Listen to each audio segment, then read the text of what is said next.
현대바이오 200% 수익 축하드립니다. 전세계 제약 업계가 주목하는 하나의 질문이 있습니다.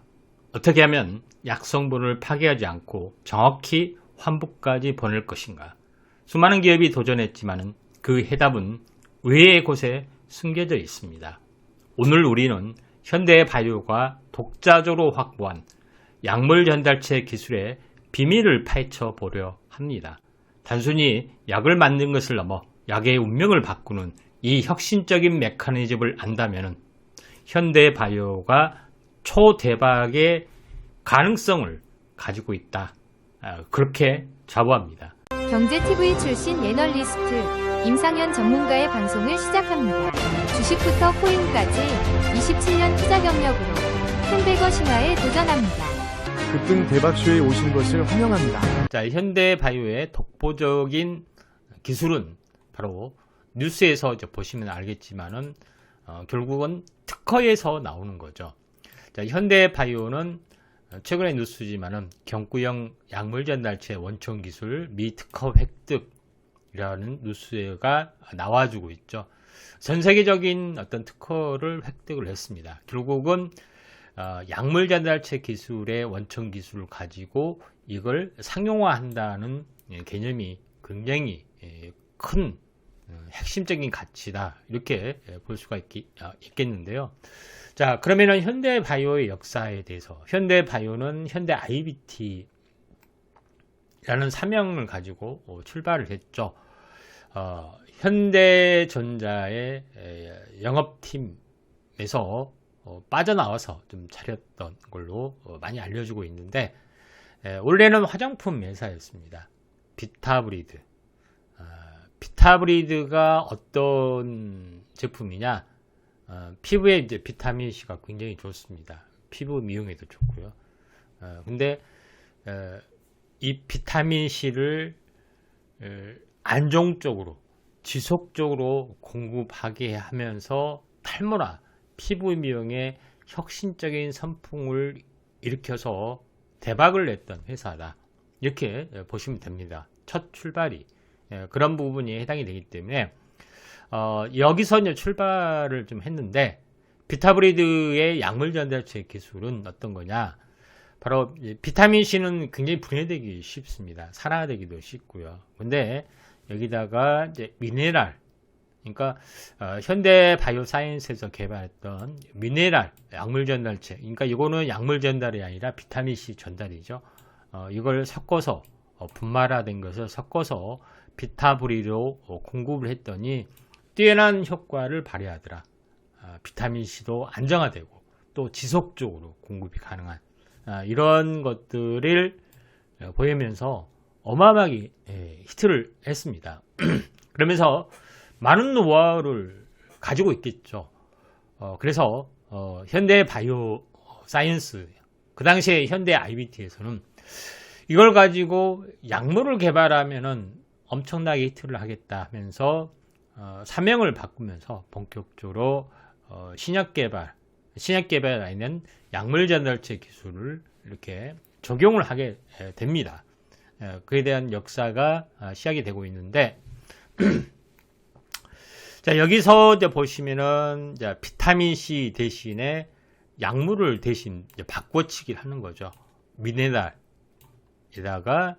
이렇게 판상구조 안에다가 이렇게 약물을 접합을 시켜서 이렇게 이제 공급을 하는 겁니다. 그런 부분이 좀 있기 때문에 이 약물을 보호하면서 또는 약물을 서서히 이제 방출하게 하는 그런 효과도 발휘를 좀 하는 거죠. 원하는 곳까지, 원하는 세포까지 갈 수가 있다 하는 것이 가장 큰 핵심이다, 이렇게 보시면 될 것 같습니다. 자, 그러면은 여기에 대해서 바로 보도록 하겠습니다.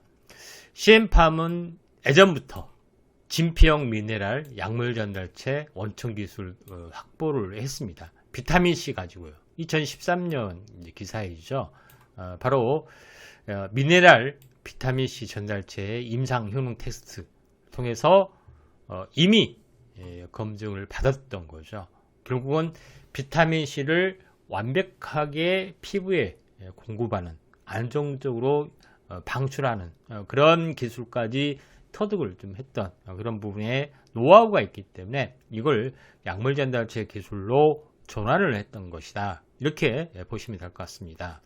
자, 그러면서 현대 IBT는 1회 투입, 7일 효과 유지, 제약 기술 개발, 약물 지속형까지 개발을 했다는 것을 2016년에 좀 알 수가 있겠죠. 자, 이런 부분이 있기 때문에 이런 것을 바탕으로 제약에 이제 도전하는 기업이다. 이렇게 보시면 될 것 같습니다. 자, 그러면은 이 약물이 어떤 약물인지 굉장히 궁금하지 않으세요? 자, 논문에 나타난 코비드 논문에 나타난 약물 전달체의 성분에 대해서 보도록 하겠습니다. 요거는 니클로사마이드와 몬모릴로라이트의 복합체에 트윈 60을 나노 코팅을 했다. 결국은 뭐냐? 니클로사마이드를 효과적으로 전달할 수 있는 바로 운반체 도구로서의 몬모릴로 라이트라고 합니다. 몬모릴로 라이트를 나노 코팅을 했다. 여기에다 특별하게 IT 나노 코팅의 기술을 좀 접합을 시켰죠. 이게 이제 특허입니다. 그러니까 니클로사마이드는 바로 옛날에 그 개발이 됐던 약물인데 특허가 만료되기 때문에 누구든지 쓸 수가 있는 거죠. 이걸 효과적으로 좀 공급을 좀 해준 건데 바로 여기에 몬모릴로 라이트라는 정체가 나옵니다. 몬모릴로 라이트가 무엇이냐 한번 보도록 하겠습니다. 그 전에 이 홈페이지에 나타난 걸 보시면 알겠지만은 여기 보시면은 이 유해 항물 그 다음에 링커죠. 이걸 이제 매달아서 판상 구조에 약물을 매달아서 이걸 이제 공급하는 그런 것이기 때문에 약물 전달체 기술의 링커 기술도 가지고 있다. 이렇게 보시면 될 것 같습니다. 자, 몬모릴로 라이트의 정체는 바로 우리가 알고 있는 벤토나이트입니다. 벤토나이트. 자, 벤토나이트는 바로 몬모릴로 라이트라기도 하고 마찬가지입니다. 근데 벤토나이트가 이제 무엇이냐? 요거에 대해서 잠깐 보도록 하겠습니다. 자, 벤토나이트는 쉽게 말하면은 약간 진흙 구조를 보이고 있는 특별한 흙이라고 보시면 될 것 같습니다. 그러면서 이 구조를 보시면 알겠지만은 바로 이제 판상형 구조를 가지고 있고요. 물을 흡착할 수가 있고요. 그 다음에 물 대신 다른 것을 흡착할 수 있는 그런 부분의 구조를 가지고 있기 때문에 바로 몬모릴로 라이트가 결국은 벤토나이트다. 벤토나이트가 어떤 물질이냐? 여기에 이제 비밀이 있습니다. 자, 이 벤토나이트는 옛날부터 이 치료 약물로 유명을 했습니다. 대표적인 디톡싱, 클렌징 성분으로 많이 알려졌습니다. 그래서 제약사에서도 화장품 성분 또는 제약 성분에도 쓰고 있고요. 그런 부분인데 항균 작용과 인체 독소를 흡착 제거하는 기능으로 주로 쓰였다.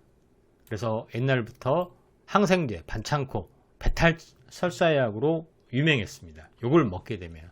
그래서 인디안에서도 여드름 위생 위장질환, 외부 상처, 뱀독, 해독까지 할 수 있는 가장 획기적인 성분으로 많이 알려져 있죠. 중국에서도 설사나 콜레라 치료에 쓰일 정도로 막강한 올려물질이다. 이렇게 보시면 좀 될 것 같습니다. 그런 부분이 있기 때문에 이걸 가지고 많은 약들이 지금 개발되고 있고 또 디톡싱으로 몸속 해독 작용을 하는 그런 것까지 많이 하고 있는 자연요법의 열풍의 물질 중에 하나다. 이렇게 보시면 될 것 같습니다. 이걸 이용을 했다. 이게 결국은 벤토나이트가 치료약물이지만은 치료약물보다는 바로 약물을 이제 전달하는 그런 역할의 주안점을 뒀죠. 두 가지 역할을 한다는 겁니다. 이제 그런 부분이 있는데 결국은 이 FDA에서는 바로 안전한 식품 목록으로 규정을 좀 했고요. 우리나라에서도 바로 식품 첨가물에 또는 화장품 원료에 보여주고 있다. 이렇게 좀 생각하시면 될 것 같습니다. 결국은 현재 해독작용이 좀 뛰어난 그런 부분에 해당이 되기 때문에 이런 걸로 보시면 될 것 같습니다. 그래서 동물 같은 경우에 보통 이렇게 가끔씩 흙을 뜯어먹는 것이 있죠. 그 다음에 아프리카의 그 코끼리 같은 경우도 약간 진흙 이렇게 샤워도 하고 못팩 뭐 이런 것도 하는 것은 다 치유 효과가 있다. 이렇게 보시면 될 것 같습니다. 자, 그런 관점에서 있다. 이렇게 이제 보시면 되는데 결국은 현대 바이오의 파이프라인을 잠깐 보시면 알겠지만은 이 파이프라인 후보 물질을 세 개를 두고 있습니다. 하나는 뭐냐면은 이 폴리탁셀. 지금은 약품이 좀 바뀌었죠. 제프티는 니클로사마이드죠. 니클로사마이드를 약물 전달체에 있어서 광범위 항바이러스제를 연구를 좀 하고 있죠. 그 다음에 페니트리움도 이제 마찬가지입니다. 병용요법을 한다는 거죠. 어떤 항암제하고 같이 병용요법을 썼더니 효과가 뛰어나더라 하는 거기 때문에 바로 페니트리움, 그 다음에 제프티 모두 다 니클로사마이드하고 약물을 선택해서 이걸 바로 그 약물 전달체 기술을 써서 바로 치료 효과를 극대화하는 효능을 입증하는 그런 거기 때문에 이게 유무기 하이브리드 DDS 플랫폼이다. 이렇게 보시면 될 것 같습니다. 그래서 이런 부분이 있기 때문에 두 가지로 보시면 됩니다. 하나는 화학합성 항암제를 효과적으로 전달을 하더라 하는 부분. 그 다음에 또 하나는 가장 시중에 나와 있는 것 중에서 만병통치약으로 볼 수 있는 니클로사마이드를 가장 효율적으로 했더니 항바이러스 제제, 그 다음에 항암제까지 확대되더라 하는 것을 임상으로 입증이 되는 그런 부분에 해당이 되기 때문에 만약에 임상으로 입증이 되면 어떤 효과가 있겠습니까? 지금에 나와 있는 1차 항암제가 다시 재판매가 되겠죠. 효능이 뛰어난 걸로 나와주기 때문에. 그래서 세계적인 제약사하고 기술 플랫폼 수출이 진행이 된다는 것입니다. 그런 부분이 있다. 이렇게 보시면 좀 될 것 같습니다. 그 다음에 광범위 항바이러스제도 마찬가지입니다. 현재 미국 FDA에서는 mRNA 백신, mRNA 치료제가 효용성이 떨어진다 해서 지원을 축소하거나 폐기하는 추세다. 이렇게 좀 생각이 되기 때문에 그 새로운 공간 또는 앞으로 새로운 팬데믹이 왔을 때도 치료제로 쓸 수가 있는 거죠. 또 다른 전염병이 왔을 때도 쓸 수 있는 거기 때문에 굉장히 효율적이다. 이렇게 볼 수가 있겠습니다. 그 다음에 암에서도 이제 마찬가지죠. 암에서도 니클로사마이드가 새로운 항암제로 부상하는 것 뿐만 아니라 다른 이 항암제를 개발한 이게 화학 합성 의약품이 아닌 다른 어떤 항체, 단백질도 똑같이 약물 전달체를 쓸 수가 있기 때문에 굉장히 다방면으로 현대 바이오의 약물 전달체 기술이 만능이 될 수 있다. 이렇게 볼 수가 있기 때문에 제2의 알테오젠이 탄생할 수도 있는 그런 중요한 순간에 와 있다. 제가 5년 전에 벤토나이트가 만능 치료제다. 약물 전달체 기술이지만은 만능 치료제이기 때문에 니클로사마이드하고 만났기 때문에 금상첨화가 될 수밖에 없다. 이렇게 말씀을 드렸습니다. 또 5년 전에도 큰 수익을 얻었다. 이렇게 볼 수가 있겠습니다. 자, 오늘 더 궁금하신 분들은 고정 댓글 아래 바로 텔레그램 방에 오시면은 더 많은 정보를 얻을 수가 있습니다. 감사합니다.